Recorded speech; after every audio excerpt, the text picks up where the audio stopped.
I just spilled beer all over myself, so I'm going to get some paper towels. Oh, no! Yay! It wouldn't be a podcast if someone didn't spill their beer. And Alex isn't here. Alex isn't even here, yeah. So Ian had to do it. Hello and welcome to episode 109 of the GameBrew Podcast, the bi-weekly video game podcast where we sip delicious beers, discuss video games, and it's time to run back to your corpse because you just died. Womp womp. Oh, man. I had so many souls. I know. It's the worst. Or blood I'm just gonna stay at the the place and resurrect there. Yeah. I'm just gonna stay at the graveyard until it turns into an expansion. I am your host, Ethan Winters Richard, and this week I'm joined by Chris Redfield Wrights. That's me. And Dan Barry Burton Rotz. You were almost a Jill sandwich. And Allison Jill Valentine Van Dievender. No, you weren't. You were. That ceiling was moving very slowly. There was a lot of alliteration, and I really enjoyed it. It was a lot. But first, it's time for a beer. Chris, what are we supposed to be drinking this week? We're supposed to be drinking Rogue Dead Guy Ale. Yeah, we're supposed to be Weird drinking how you that. phrase that. It's weird. It's supposed to be, why did but he some say of it us that did way? not get it like they were Okay, supposed I'm punishing to. myself with Heineken. It's probably already skunked. probably skunked. I don't know when he bought it. Probably 2 days ago. Like 5 It's days skunked ago. already. It's skunked. but y'all are drinking Dead Guy. Yeah, Yes. it's a Dead Maibach, Guy Ale. a German Maibach. Rogue. What's a Maibach, Chris? I don't know. What's in my Yerbach? box with you? Nice. So If Nintendo made a Maibach, would they call it a Meebach? Okay. Yes, because they brand everything. That's where the answer. crickets will Yes. go whenever I edit this. So it's also called a Hellersbach or a Pale Bock. It's paler in color and more hop-centric than traditional Bock beers. Okay. It is. It is a little bit. What's a paler Bock in beer, color. you say? Well, it's it's a smooth and malty Bock the lagers are the celebrated beers of malt heads. The stronger version, known as the Doppelbock, was historically brewed and consumed by monks fasting during the Lenten season. Despite this practice, the malt-forward family of Bock beers is quite versatile when paired with all types of food. So it's a very malty beer. It's going to be hearty. It's going to get you through those hard days of Lenten. That's what I was going to say. Like, if you're fasting during Lent, which means you're not eating if you're a monk, and then at night you're just like, you know what? Drinking a beer. That's I'm hungry. Let me get this beer in me. It's basically liquid bread, so Honestly, the monks figured it out. Monk. It's all about beer and cheese, man. honestly, they were like, he did this whole bread and wine thing. Maybe if we were just like, it's one, you know? Maybe if we made something that's the body and the blood of, or whatever. Yeah, that's good. It's Get liquid body of Christ. It's the liquid body of Christ. It's like the body of Christ. Body but like of Christ you that can you can buy it drink. in like a 5-pound container and just like blend it up. This is horrible. I'm sorry. This is terrible. What does the beer taste It's like? pretty malt forward, pretty bitter too, actually. Not a lot of wow. sweetness. But it's not like overpoweringly so. I just think it has good notes, but it's not like Heineken or anything. Well, it looks like from the bubbles I'm seeing there, it looks like it's pretty alcoholic. It's say it's 6. almost 7%. Yeah, there you go. So yeah, as far as it goes, it's Apparently, the yeast that Rogue has created they have proprietary Pac-Man yeast. So there's that video game connection we were looking for. I love there it. it is. There it is. That's why we did it. I like it. I like Dead Guy. Rogue Dead Guy is one of my favorite beers. Also, this little guy with a hat on is my favorite. Yeah. This little skeleton boy with a hat. Yeah, It's I feel great. like it's been around for a really long time too. Yeah, Rogue was established in 1988. I was going to say, Allison, are you having a beverage of choice this fine evening? I am. And I feel like I cheated because I just picked something I really liked that fit the theme because I just, It's not cheating. I felt like... That's you did the assignment. Literally, That's- you do that every week. Okay. You did better than Ian, that's for sure. I've done a 19 crimes before. That's I guess why I feel like I'm cheating. But this is the red blend, just the general red blend. Nice. I thought it was very fitting for the theme because red blend and 19 crimes, and so yeah. But it's really good. This one's just like I'd call it like a table wine. You know, it's just like something that you can drink easily with most everything. It's really like sweet. It has like a blackberryness to it, but also a woodiness because it's like a mixed red, right? Blackberry and Blackberryness woodiness is the good part for me for those wines. Yeah. So it's one. It used to be like my favorite red. What's dethroned it? It's been dethroned by, I wish I had the name offhand, but it's one that my dad's girlfriend actually got me from a local winery. That's cool. just like that's really nice. drinkable. I'll drink it sometime when it fits our theme and talk about it. But Well, what's the theme? Let's make it work. we'll figure it out. You're We'll not figure it out, explaining the then name. right now. But yeah, this one's really good. Sweet for sure. One of the sweeter reds, but yeah, I like it. If you guys like sweet red for dinners, I suggest it. Hey everybody, it's me, Dan from the GameBrew. I just want to let you know in this episode we talk about a lot of games and we spoil a lot of things. If you do not want to hear spoilers for some of the big games that are out there right now, or that you may still want to play, you might want to skip to the second half. But if you do not care, then fuck it. Listen.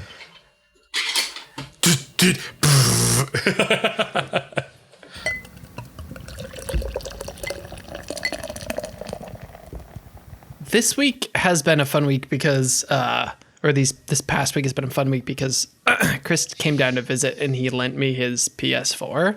So I have been digging into some PS4 exclusives, which is really exciting for me because I haven't had a PS4 since a long time ago. For the first Oh, are we into the what we're time playing part of We are. the- I just went ahead and transitioned. Okay, I was going to say, there was no segue. Yeah, he just killed that last I was section and confused. just moved on. But it was so just did it. smooth. It was until you smooth, called but me out now for I'm it. confused. Oh my gosh. Should I wear my We're in the pants on second my part head? of the show, Dan. Dang it. Already the second part? The second. second part? Second section. Technically. Anyway, so I've been playing Bloodborne, Ooh. which is just Ooh. so freaking good. It might be my favorite Souls game. Ooh. Those are big words. Bold. Yeah. I think Bloodborne obviously is a very, very good game. I think like the world building is very much on par with like Dark Souls 1, 2. Well, that's the first one there. Ka-ching. Dark Souls 1 and 3. So Oh, man. Ka-ching. I'm just going to Ka-ching. say it because I don't care anymore. That's true. But that makes it less fun. I think what makes this game really special is that it's an incredibly powerful example of how constrictive creativity can really lead to a really compelling game. So Okay. basically, this game is Dark Souls, which they already knew, okay, we have a good thing here, right? But they were like, but no blocking. You can't block. And then the rest Yeah. of the game sort of spins out from there. And because there's no blocking, they have to invent like weapons that like they all have some kind of like alternate fire because you need that utility because there's no longer that option to block, right? And you also have to like have a different set of environments where like maybe like dodging is a little bit more possible. So things tend to be a little bit more open than like a lot of Souls games have That's super true. narrow corridors that you have to like kind of like squeeze through. So for the studio, it felt like a really cool way to iterate on what they were already doing by taking something away, which is just a really neat thing to do. I think that's interesting too. I do like that also in that they added the parry, the robust sort of parry mechanic, because parrying existed, but like in Bloodborne, it had a way more powerful, like you could parry somebody and then you do like your really epic stabby attack that I forget the name of, but that's like really cool. It starts with a V. I forget what it's Visceral? called, but visceral, that's what it is. A visceral attack. Yeah, it's real good. Would recommend to anybody who hasn't played it somehow. I also picked up a Tamagotchi for Marianne, so I'll bring back a girlfriend review of Tamagotchis for the next They episode. still sell them though? Yay! Oh, yes. Yeah. What- yeah. Okay. Did you have to have buy it online or did you purchase it in No, store? they sell it like in GameStop. Yeah, I Oh. bought it on Amazon, though. That's cool. But yeah, so that's what we've been up to. What about you, Dan? Well, I finished last time we talked a little bit about Resident Evil Village. Yes. That Chris bought me. I did finish that. Wah, wah, wah. But I'm not going to talk about that because Chris is going to talk about that. Instead, Okay. I'm going to talk about a different game that I'm playing, which is called Undermine. Have you heard of this? Did you say Undermine? Undermine. Under yours? Undermine. Undermine is so. an adorable game. It's a roguelike where basically you play peasants. You play an assortment of peasants who keep getting thrown into this mine to like explore, find gold, and then eventually die. Mm-hmm. And then they just throw another peasant in there. So basically you play a randomly generated, randomly named peasant every time that you go into this little mine. And you go through and basically you have a pickaxe that you can axe things with, and then you have that, and then you can also throw the pickaxe. Then you have bombs that you can place, and then you have to find keys and stuff. But basically, you have to just keep getting deeper and deeper into this mine to get more gold, find more items, roguelike kind of stuff. What sort of like distinguishes it aside from the random peasantry? I think that it's a little bit easier entry. Like there's not a whole lot of crazy things to do. You get new bombs, you spend money to upgrade your stuff and like buy items. But also like the character design is really cute. Yeah. Like all the characters are like adorable, and even like the rats that you fight are pretty cute. And there's like a bunny girl who I met in the mine who was really mean to me. So obviously I fell in love with her. As you do. But yeah, and there was like a mushroom guy that I found who was like, find these 3 mushrooms. I'm like, ooh, a puzzle. But it's cool. It like plays into tropes of like video games, and it's just it just has different screens. It's kind of like Legend of Zelda, where like you go in, you see there's a little square, that's the one you're in, and then you can go to a square to the left, square to the top, square to the bottom, or kind of like a Binding of Isaac, but for a 10-year-old. It's not 10-year. It's still a little bit more complicated. Well, maybe 10-year-olds. I don't know. 10-year-olds are pretty 31, smart now. so You just gotta have faith in 10-year-olds, man. I have no faith in 10-year-olds. It looks cool. Looks like something that I could get into. I'm interested. It's on Game Pass, so you can. It's on Game Pass. Go get into it. That's awesome. Alison, what about you? So I haven't had a lot of time to play games except for on stream, really. Which stream has been really nice for me because it's kind of forcing me to take a break and play games right now. I really appreciate that. Yeah. That's good. So it's been really nice for that. I've been playing a game, It Takes Two with Carrie. Mm-hmm. Yes. And I really love it. Yay! It's so fun. I downloaded that for me and Hannah and I to play. I cannot review it highly enough. Really? If I'm being honest. Right. Really? Yeah. The only negative I can talk about with this game is sometimes it's a little simple. Okay. The puzzles aren't as complex as maybe I would want. But then I sat back and went, not every game has to be Dark Souls, super right? complicated. Right. Yeah. Not every game has to be so hard. I don't need to make all games so hard for me. I'm just enjoying it. Like, it's just joy to play through. The interactivity of her character and my character and how we both have really different tools we use in the game to get through the puzzles. Like I said, they're very simple, but they're so effective. And the boss battles, the first one I felt was like the hardest I've had so far. Oh, interesting. What are the tools, if you don't mind me asking? Well, they've changed. Oh, so at okay. first, we had hammer and nails, and one of us had nails we would throw, and one of us had a hammer. Oh, that's and now fun.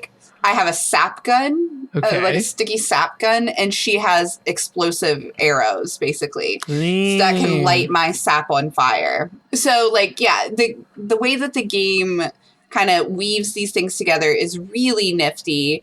The puzzles you walk through, again, aren't maybe the hardest in the world, but they're interesting and fun and different compared to other games. And the boss battles, the first one was really complicated just because there's a lot going on that you have to figure out. But from there, I'd say they got a lot easier to do, or we just got better at the game, which is also very possible.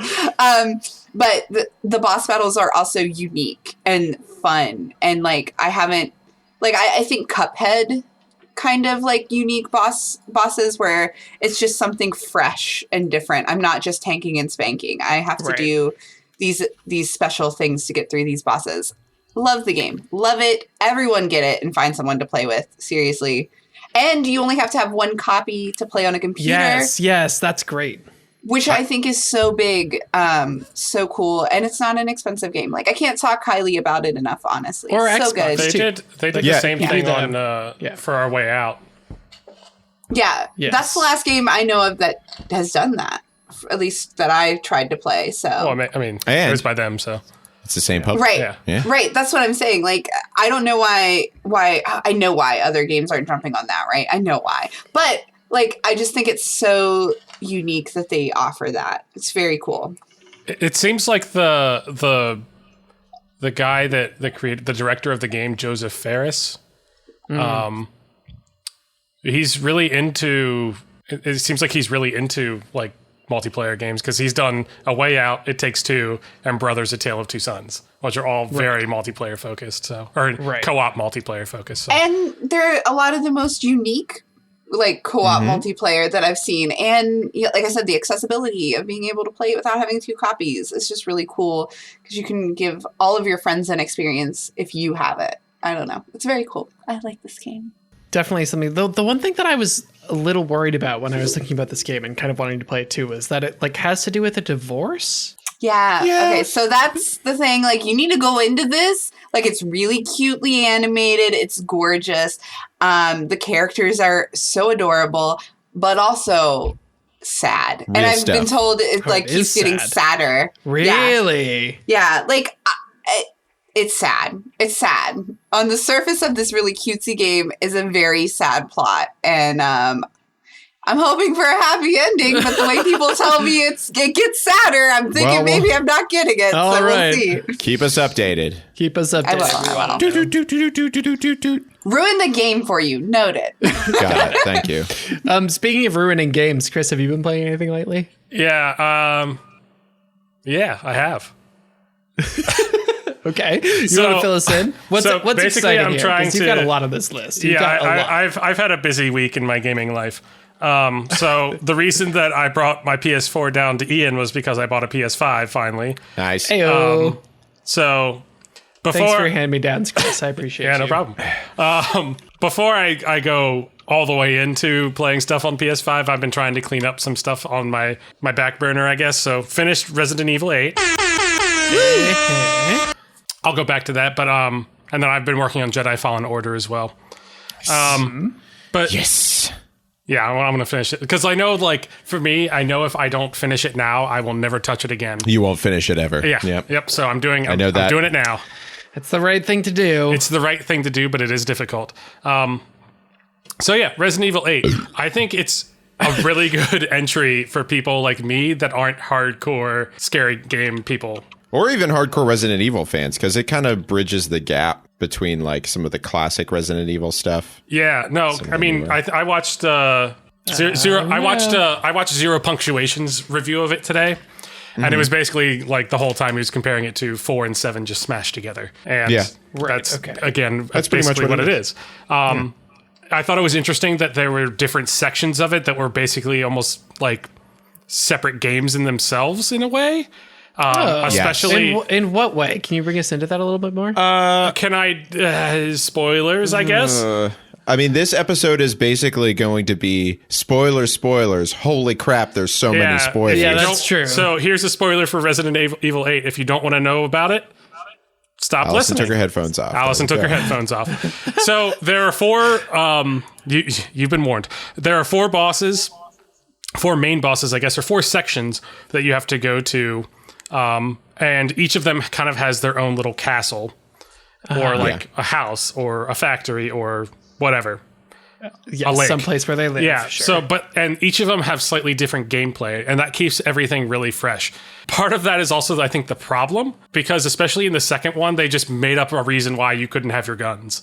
Oh, interesting. Well, Yeah, I mean, they basically said it's going to be a puzzle-solving area. It's like, it's all puzzles. I mean, but like... It's all riddles and puzzles. But like, but I also didn't you know got that knocked in. Yeah. Well, yeah. That's the point, is you're unprepared for it. You're unprepared for it, but it's also kind of dumb to me that you're just like, I've got these guns now, and then you go to this place and you're like, oh, I guess I don't have guns anymore.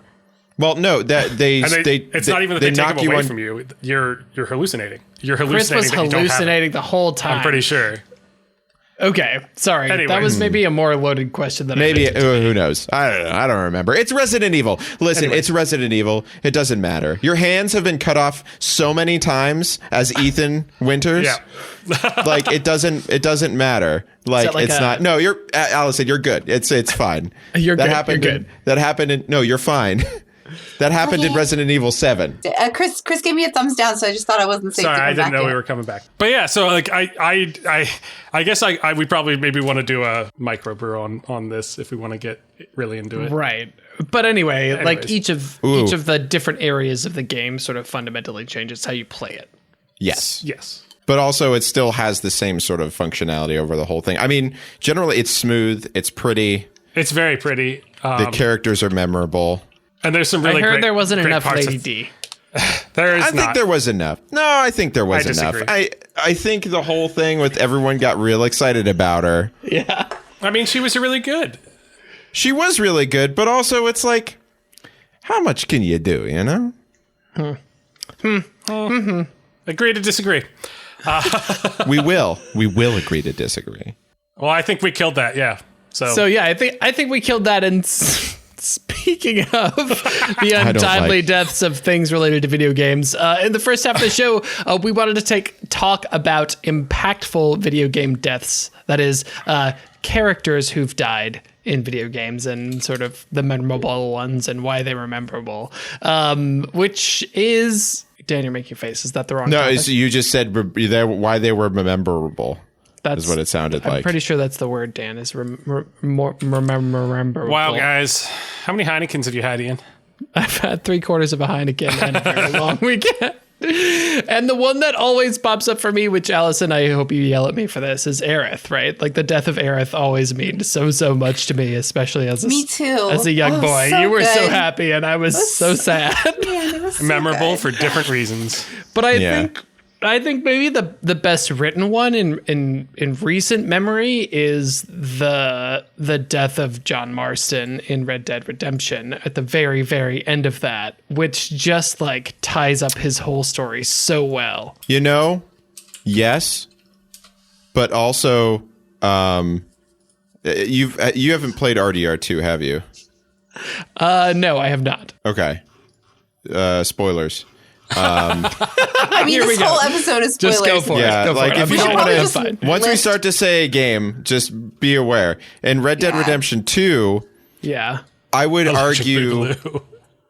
Electric Boogaloo.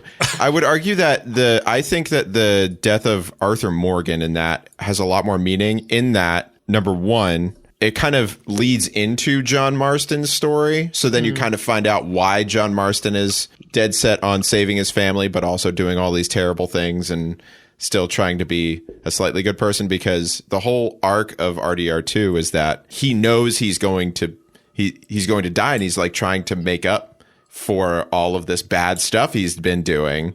Oh, And Arthur Morgan is. And there's Arthur Morgan is. And there's this one really deep scene. I started sobbing whenever I saw it, when he's he's talking to a character who is a nun that you meet earlier in the game. And they have this really deep conversation about life and meaning and like the things that you do and the legacy that you leave behind. Yeah. And he started crying and I started crying, and it was just like, I was like, I'm so glad I'm alone in my living room, like playing this, because if anyone saw me, they'd be like, why is this dude crying over this cowboy game? Can I ask you like why that connects with you so much? Because that's actually a really interesting question, right? Like these character deaths that we remember them for a reason. Do you mind sharing about why that one hit you so hard in particular? Because it's like you spend so much time. Like especially in Red Dead Redemption, there's so much time that you spend with this character, and you understand the like struggle he's going through, because or at least the idea is that you understand the struggle he's going through, because you in Red Dead Redemption 2 you start out as a band of a band of criminals. All you want to do is get your money back from this heist that you pulled off, but then you start meeting new characters and you start doing all these other things. It's interesting, there's a character in that named Sadie who's kind of the opposite of you, where she kind of loses her humanity a bit. But then she kind of has a different arc that resolves later.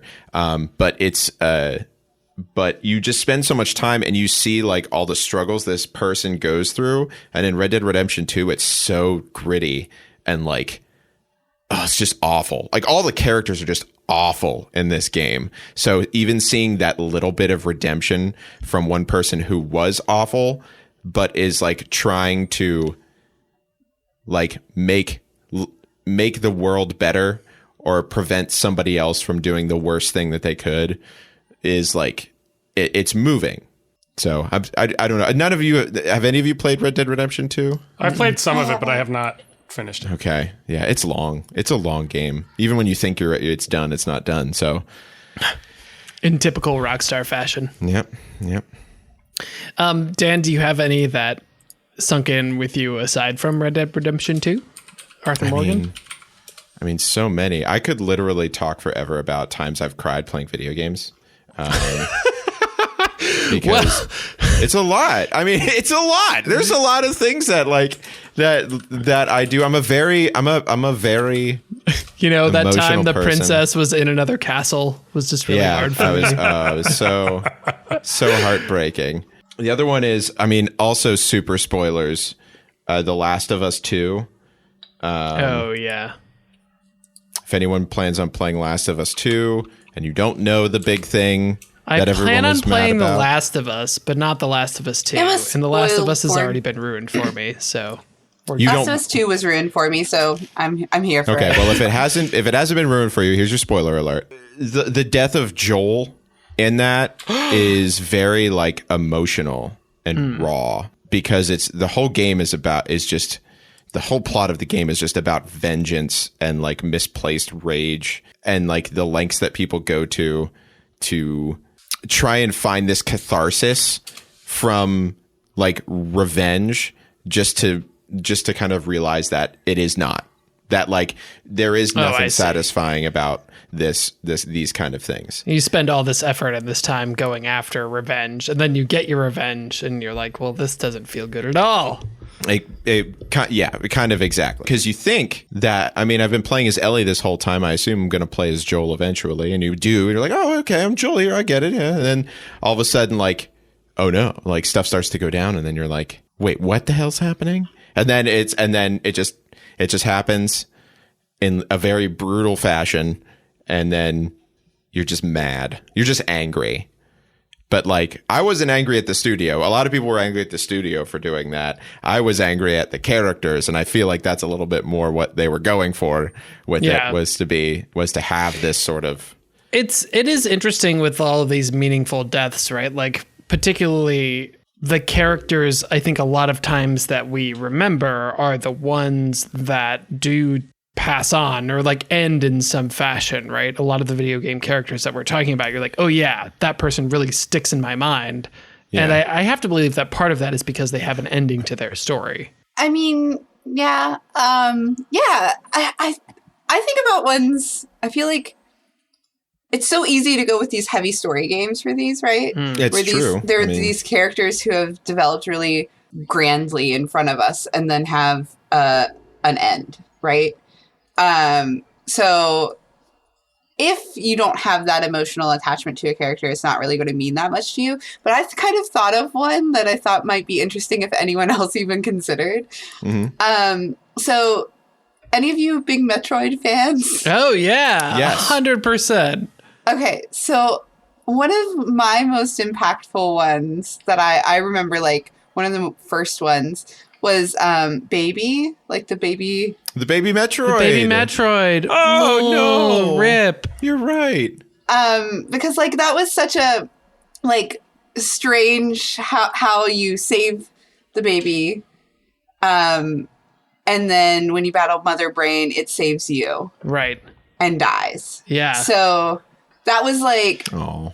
I remember that one being one where it's like, this isn't a real character who has lines, who's followed me through the series in that way. But it was just like this interesting thing because it like the baby was saved in like Super Metroid, right? Mm-hmm. Yeah. And then it's the Wii game that it comes back, or is this wrong? The baby was definitely saved in Super Metroid. Yeah. It was Super Metroid because that's where Mother Brain was the big bad one. And then I really should have researched this better, friends. But anyway, I just remember that the baby saving you and getting killed, and that was just like, yeah, that really struck me in a weird way that I wouldn't have considered a character that didn't have any lines. They don't speak. There's not like an arc for their character development. So again, I guess the question is why? Like, why does that hit you? Right, because it was just like, it's the way, I don't know. It was the way this character was selfless for you after you kind of nurtured and saved it. I don't know. It was just like, there's something special that can happen in games that I think can't happen other places. Like, so if I'm reading a book, I could read a book about The Last of Us too.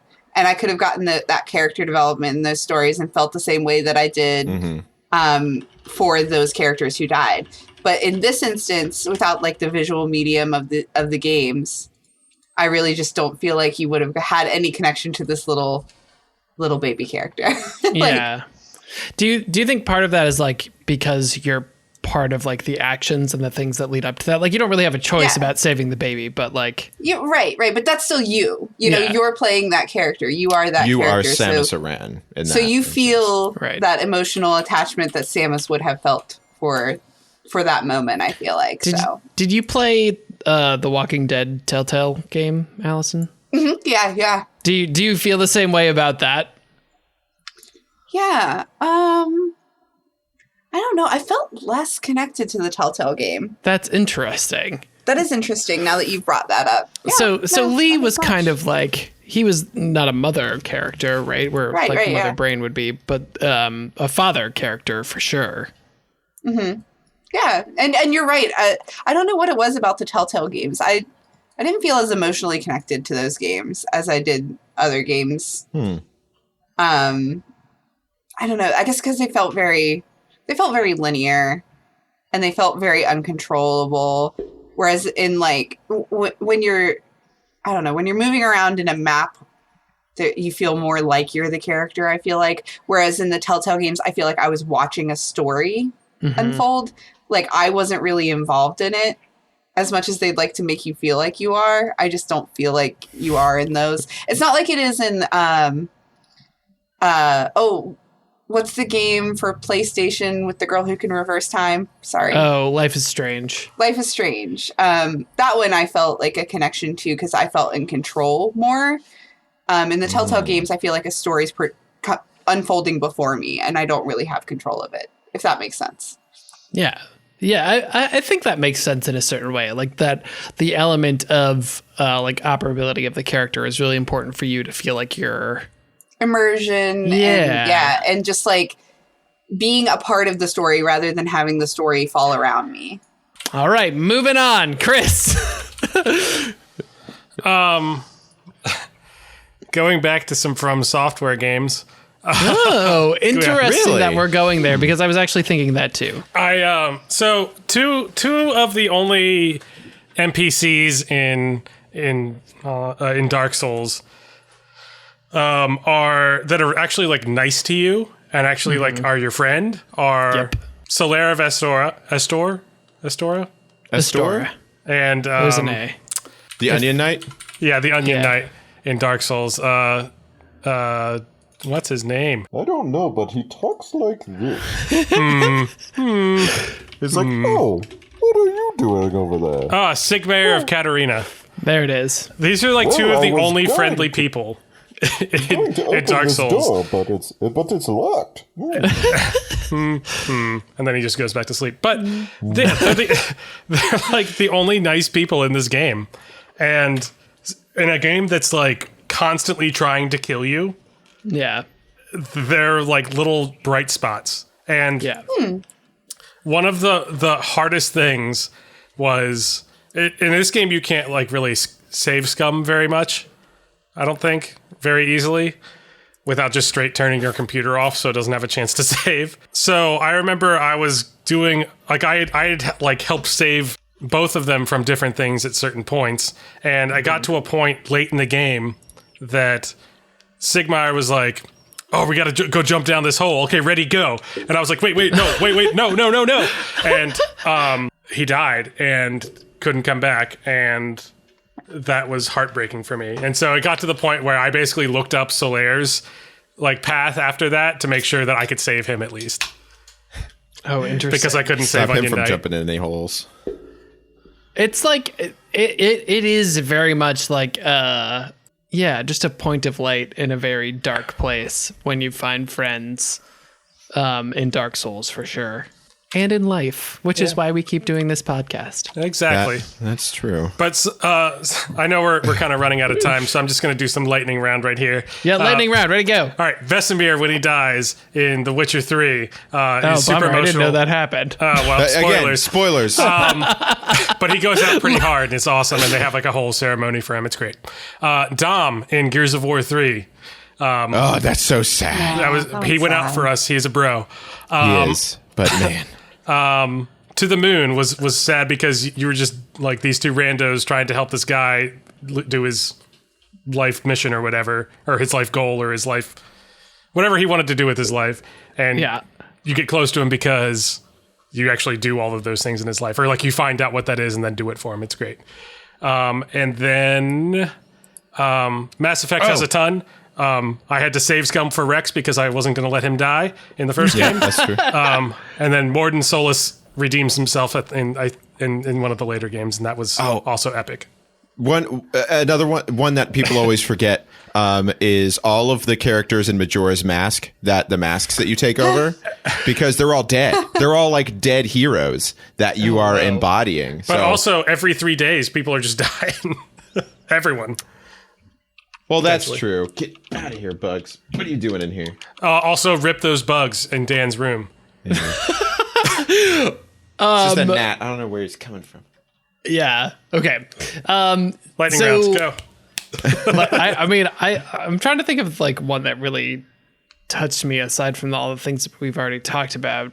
I'll say a game where lots of people die, but I felt like it didn't affect me at all was Until Dawn. That's true. That's true. But it's also like built like a horror movie, though. So I know. You're supposed to kind of not care. Thing, right? Right. That was kind of the thing. For a game that's built around death of characters, I gave no shits who died really in that game. Although I'll say I played it a long time ago with Fee, and we would trade off. So we would play certain characters, and I kept killing characters, so he called me the Angel of Death because I would make poor choices. And then he started caring about two characters, and he was like, you will not play these characters. You can kill all the rest. You'll never play the girl from Heroes or the dude from Agents of S.H.I.E.L.D. You can't play either of them. He's like, these are the two that should win this movie as a horror movie. So they're the ones you're not going to kill. So I guess he cared. I didn't care about any of those characters. Also, and a quick shout out to my first snow leopard my hunter had in WoW, Killer. Yep, that one was the one. Rip Killer. Rip Killer. Aww. Killer 2 was not as good. All right. That's going to do it for us for the first half. When we come back from the dead for the second half, we're going to start talk about real life people in the gaming industry who've passed, who had an impact on our gaming lives. So stick with us.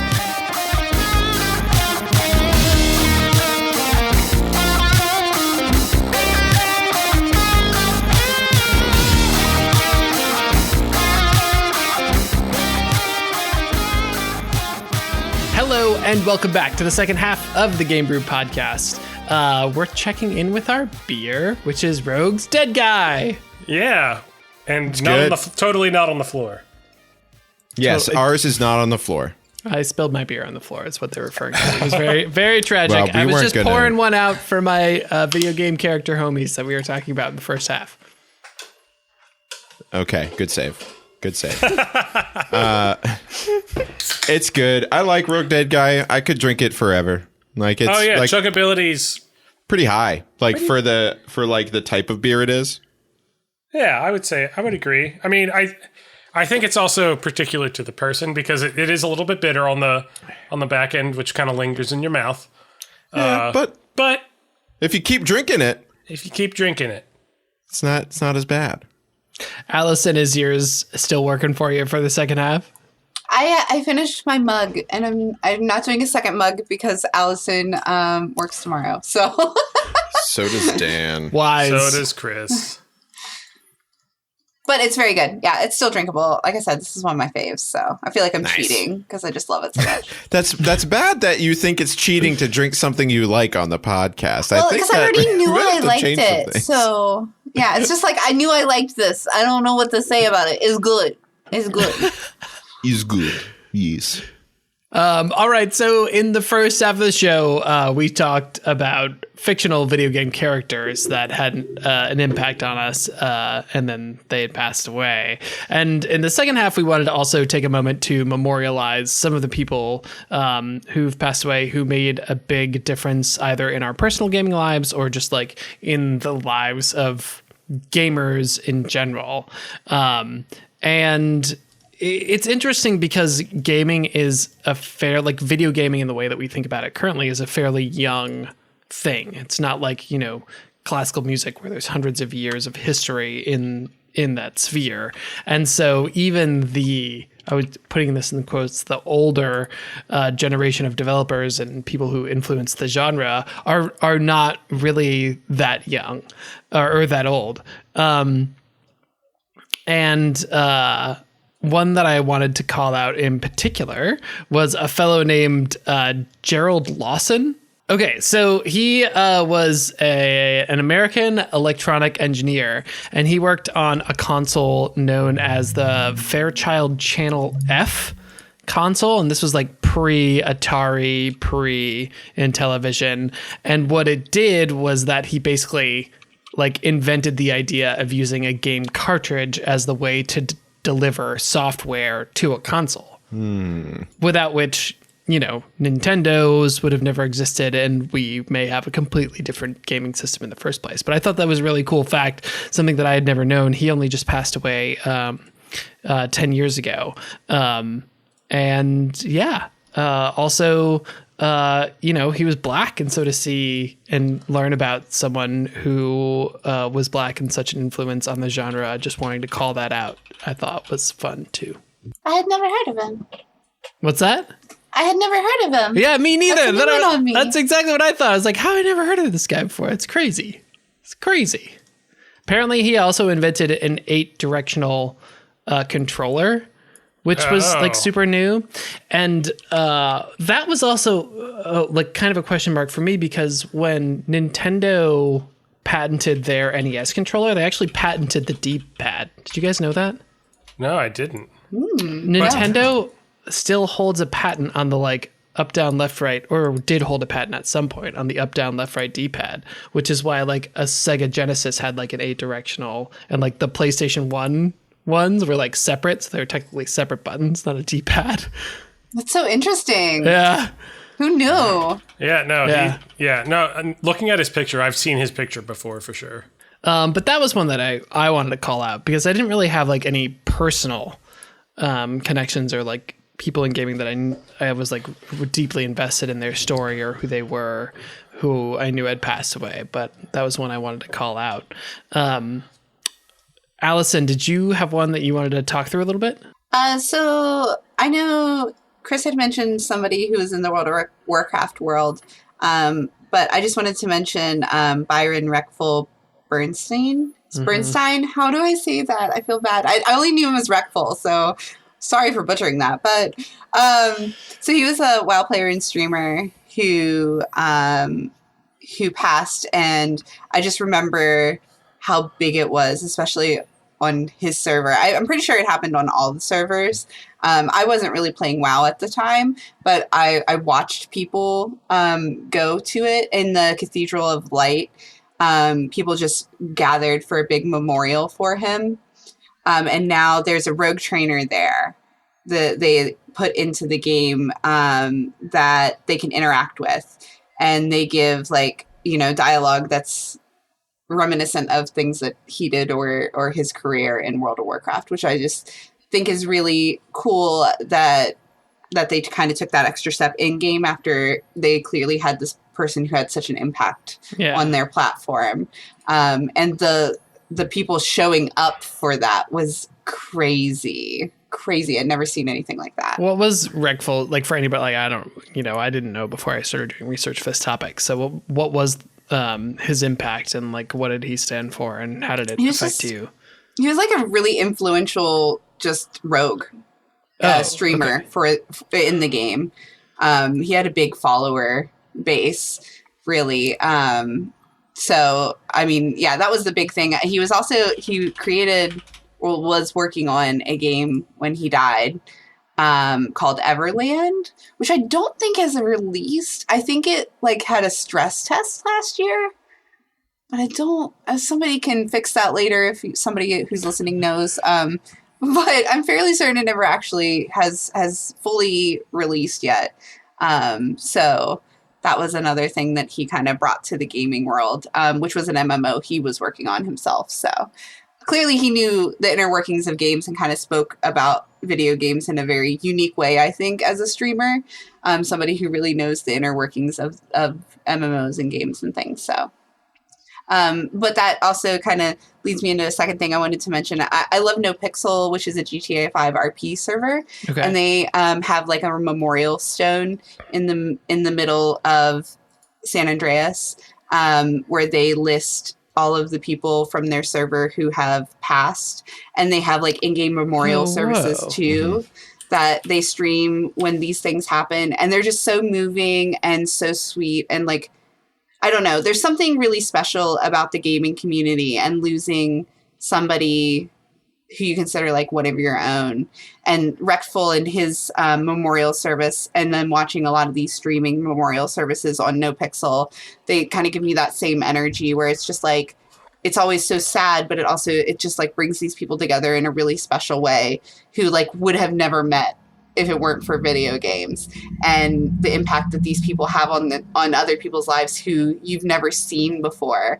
And, they've just had this stream that you watch or something like that. I don't know. It just kind of puts things into perspective for me on how special gaming is, and how special living in the time we do with the internet and the access we have and the connectivity. It's just really kind of magical when you think about it. I know that's cheesy. Yeah. But no, you definitely do form connections, and the fact that, that sort of connection forming is so powerful also leads it to you feel that you feel a sense of loss when those people die. Okay, Chris, what about you? So yeah, Allison mentioned one of the people that I wanted to talk about was Total Biscuit. I think died of cancer in 2018, but he was a pretty influential commentator and game critic. I think he was the most influential, or one of the most influential at the time, Steam reviewers on Steam, to the point that Steam brought him in to talk to them and like see how they could improve the store and everything that was going on there. Reviewer, sir, come review our store. Well, yeah, just like see how they could improve it, which is like a huge, I don't know, that's a huge thing. He had 800,000 followers as a curator at the time on Steam, which is, I don't know, a pretty good amount of people. Yeah, no, that's huge. So like for you, it was just that, it was like such a big part of the Steam community. And I know that you also do some work in the Steam community. Yeah, he just, I don't know, he liked to hold people accountable. I mean, I think that, during when Bulletstorm came out, they had some controversy going on there. So he called them out basically on that and was very, very critical of them. Like he was, I don't know, he had a voice and he used it, I guess, which was appreciated about him. And I don't know, he died really young. He was only 33. But I think one of the most used Twitch symbol, emojis, is actually him laughing. Huh. Oh, is that him? I think so. Then I do know who he is. Okay. So yeah, he's just had a huge impact on the gaming community at large. Yeah, and just really important to have those neutral arbiters, right? Like the whole thing with gaming reviews is like you're always trying to read a review and understand like how much of it is influenced by whether or not they got the game for free or they've been paid by the developer to write the review or, whatever other kind of influence they might have showing through. So when you have those neutral arbiters, they are really important to keep front of mind. I'll call out another one. I hope I don't butcher this game or butcher this name as well, but Dave Arneson, who was one of the co-creators of Dungeons and Dragons, and it's like a lot of his ideas were central to creating Dungeons and Dragons, but especially the idea of like a DM existing. Gary Gygax was like the it's a mystical world of fantasy and creation, but he was really the guy that made it so it's like, okay, here's how it works as a game. So it's structured. So there's structure to the madness. Was he the one that created the Tomb of Horrors? He was very much. You know what I mean? Was he or the one Tomb that created of Annihilation? Tomb of Annihilation was. No, that was the new version of it that came out recently. Gary Gygax was credited for Tomb of Horrors. Okay, because that was supposed to be like impossibly hard. Anyways, at the time. In any case, that was interesting to me because we don't really think of it too much because whenever you think of Dungeons and Dragons, you think immediately of the Dungeon Master, right? But that could have gone any other. A lot of different ways. It could have been like, okay, well, the characters themselves resolve whatever differences there might be, or they're the ones who push the story forward, or like it changes hands at some point, whatever it is.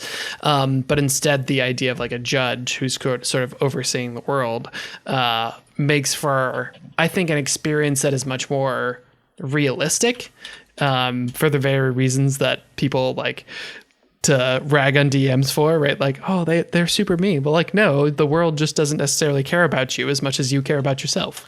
But also, Gary Gygax passed away in 2008, so. Yeah. Also, I mean, it's tough. I always like to think about what they would think of the amount of people who play D&D now, because because Dungeons and Dragons is such a community thing. Like you get your own small little community of people together and you just play make believe, and for them to be able to see now that there are so many people, like there's entire like Twitch communities, and there's entire like Critical Role is such a huge thing, right. And there's just so many people who play Dungeons and Dragons and use it as this sort of this tool to put it's to connect and to build relationships, even if it's not a real relationship, but like as long as it makes you as long as if you have a relationship with this rogue that you've created who's so hurt and torn, it's just like, I love these characters so much, and it's just like, I think they would be very happy with the amount of people who are playing and enjoying and just using their content to build new worlds and create new stuff. And I think that's just great. I love Dungeons and Dragons so much. Thank you guys for that. You're welcome, Dan. No, not you. I'm not thanking you.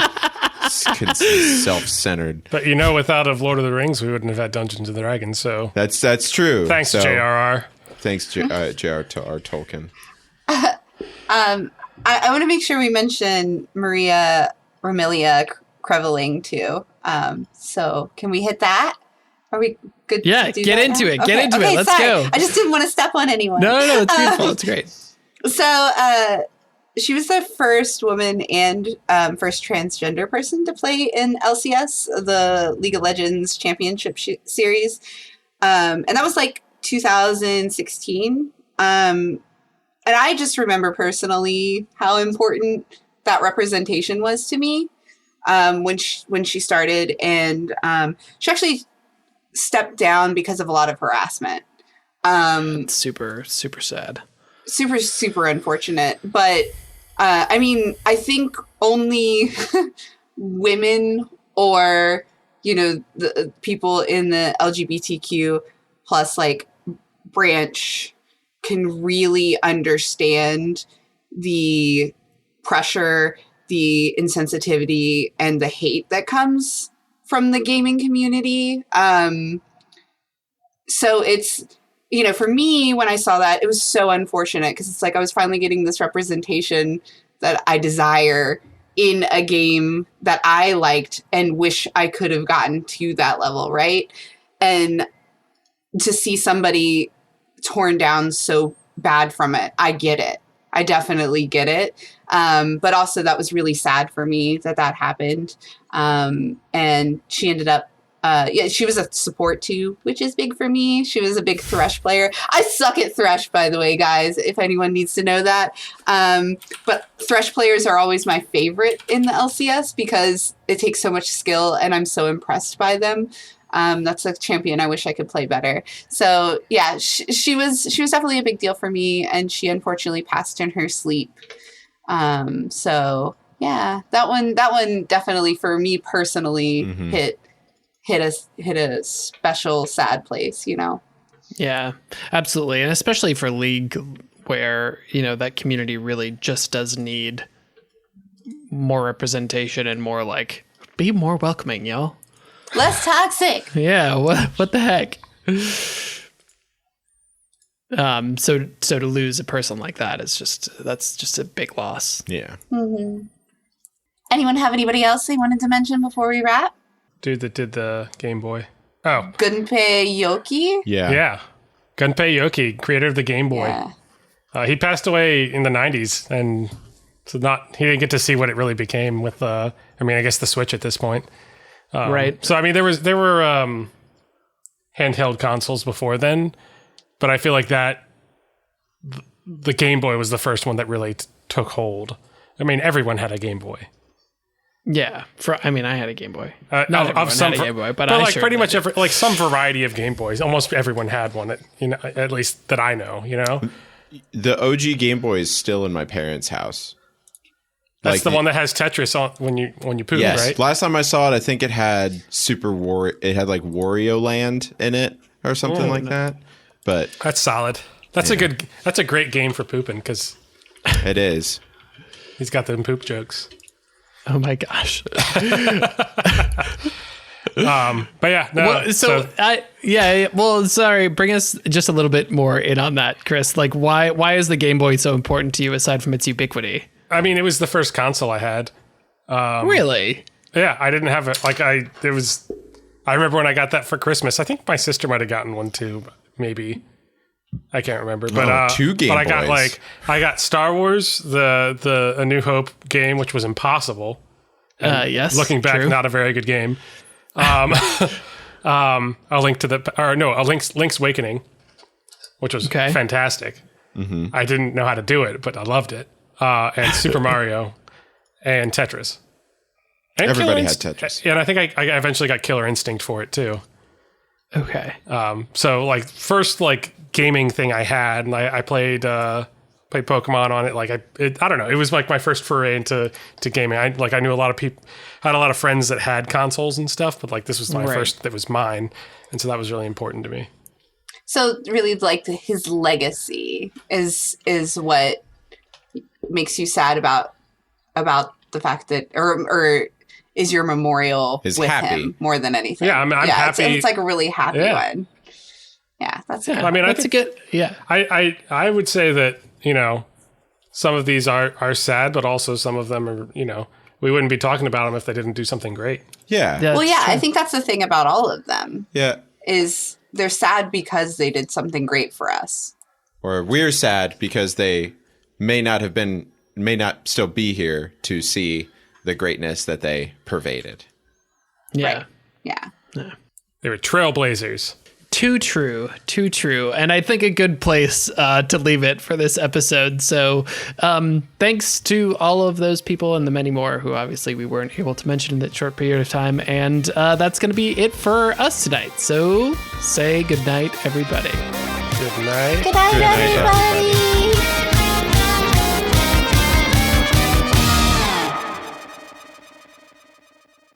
I am your host, Ian. Oh, I didn't do nicknames. Okay. Quick, do it on the fly. Right. Things that are dead or undead. Z is for Zebra. okay, good enough. Ian Zebra Richards, Oh, folks.